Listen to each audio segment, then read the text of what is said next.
A suburban Oak Forest man who is a former Chicago police officer is charged with first-degree murder in the death of his estranged wife. The body of Irma Rodriguez was found in the trunk of her car last year after she was reported missing. Good evening, everybody. Bond was set at $5 million for Norberto Rodriguez today. The couple's children and other family members were in court this morning. They say that after 18 months of waiting, justice has been served.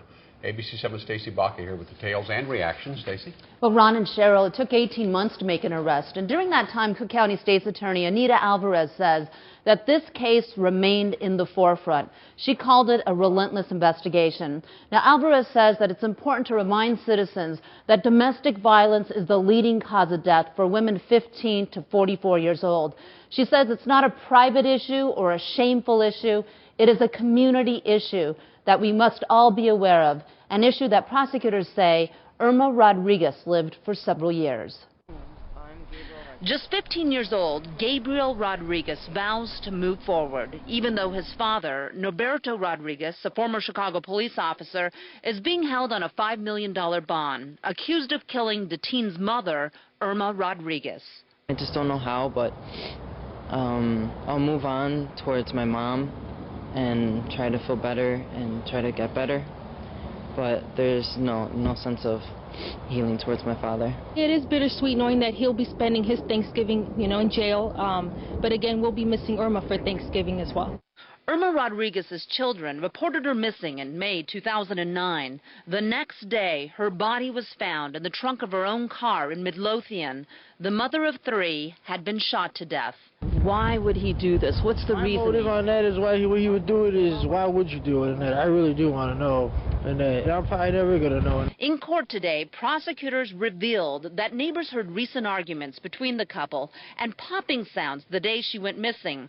Authorities also said that Irma withdrew $4,000 from the family's bank account, contacted her attorney to file for divorce, and told relatives, quote, "If I show up missing, you know what to do." And prosecutors say they also have phone records. Phone records place Irma Rodriguez at her home and Norberto Rodriguez in the vicinity of the home within the same time frame that we believe she was shot and killed in her garage.